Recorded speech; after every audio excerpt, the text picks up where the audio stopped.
Bergson croyait à la télépathie.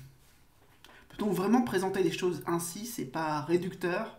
J'ai publié dans les Annales bergsoniennes un article faisant le point sur cette énigme. Comment l'un des plus grands philosophes français du XXe siècle, titulaire d'une chaire au Collège de France, a-t-il pu gober ses salades?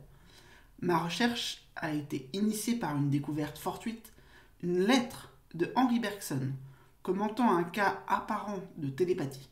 Elle se trouvait dans les archives du docteur Hubert Larcher, ancien directeur de l'Institut Métapsychique International. Je vais résumer l'essentiel de cet article dans cette vidéo.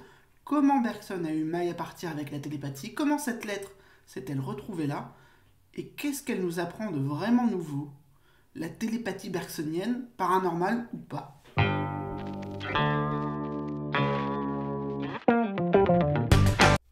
Le mot même de télépathie a été forgé en 1882 par le spécialiste de lettres classiques anglais Frederick Myers, qui fera partie des fondateurs de la Society for Psychical Research. Bergson était en contact avec lui, ils se sont échangés quelques lettres après que le jeune philosophe, alors à Clermont-Ferrand, se soit amusé à tester la télépathie avec des sujets mis sous hypnose. C'était la grande mode.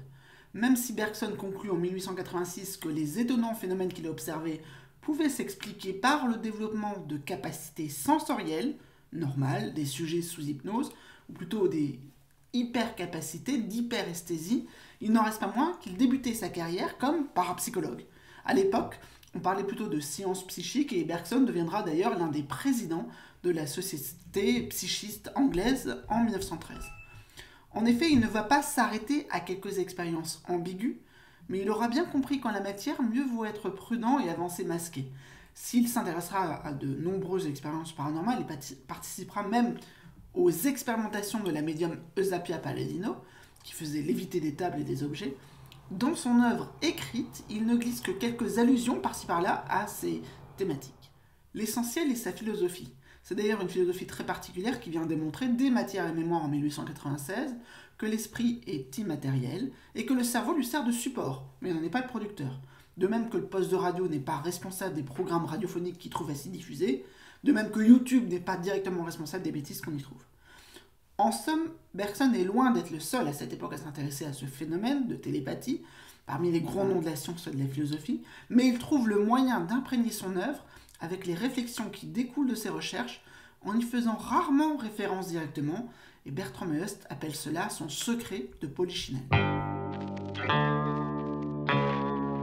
Le 3 décembre 1970 meurt l'abbé Monin à l'âge de 97 ans. Et cela va tout changer. En effet, alors qu'il n'était que chanoine, il avait correspondu en 1935 avec Bergson au sujet d'une expérience de télépathie. Il ne voulait pas que cela se sache de son vivant, mais à l'approche de sa mort, il souhaitait que cela se diffuse pour que d'autres puissent y trouver le même encouragement qu'il en avait tiré lui-même.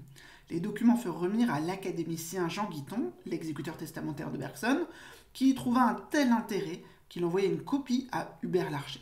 Celui-ci était en train d'achever un livre de vulgarisation appelé « Les domaines de la parapsychologie » et glissa quelques mots sur cet épisode sans souligner le côté inédit de cette correspondance et sa valeur historique. De quoi qu'il cause. Le vendredi 8 mars 1935, vers 3h du matin, le chanoine Monin se réveille avec une ferveur extraordinaire. Il a l'impression d'être dominé par une influence extérieure qui le remplit d'amour intense. Lui qui se sentait déçu et affaibli dans sa foi chrétienne se trouve revitalisé. Il épouse cette béatitude qui finit par s'estomper 5 heures plus tard. Vers midi, il reçoit un télégramme. Son grand ami, l'abbé Fortin, est décédé dans sa paroisse située à 60 km de là. Sur place, il apprend l'horrible vérité. L'abbé a été tué dans son sommeil par 2 coups de couteau dans la gorge, asséné par sa domestique prise de folie, qui s'est ensuite pendue. La coïncidence est trop forte pour lui. Pour moi, personnellement, cette expérience, survenant après une épreuve de tentation contre la foi, barre la route à toute objection soi-disant scientifique et vaut tous les traités d'apologétique du monde. Examinons maintenant ce qu'en pense Bergson. Le récit que vous avez bien voulu me faire m'intéresse vivement. Depuis longtemps, j'ai été amené à tenir pour réelle la télépathie, et plus particulièrement celle qui fait qu'on est averti de la mort d'un parent ou d'un ami au moment même où le fait se produit, quelle que soit la distance. Mais ce qu'il y a d'extraordinaire dans votre cas est la forme que l'avertissement a prise. Il semble que votre ami vous ait transmis quelque chose de ce qu'il éprouvait en quittant sa dépouille mortelle. Quelle expérience! Très clairement, Bergson concède à son correspondant qu'il s'agissait d'un cas de télépathie, où le vécu de la mort est partagé à des kilomètres de distance, qui vient s'ajouter à d'autres cas qui l'ont amené à considérer le phénomène comme réel. Bergson valide la télépathie.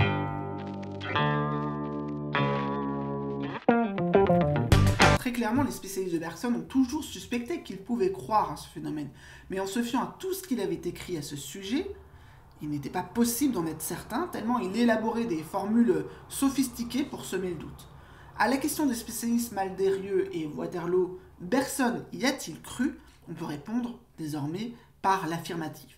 Et comme Pernod, faire de Bergson un adepte des sciences psychiques et non un simple observateur. Le problème ici est de traduire cette conviction en une sorte de faiblesse intellectuelle. La notion de croyance est asymétrique et péjorative. Qu'est-ce que Bergson a fait de mal? On lui présente un cas et il l'accueille, sans procéder à une contre-enquête, sans rabattre cette coïncidence très significative sur le simple hasard. Il labellise télépathie ce cas, sans chercher particulièrement à convaincre. Mais ce que Bergson a fait toute sa vie, et cela depuis le début, c'est aborder la télépathie comme tout le reste de sa philosophie à partir des données scientifiques. Et comme ces données étaient rares et complexes à obtenir, il a mis à plusieurs reprises la main à la pâte.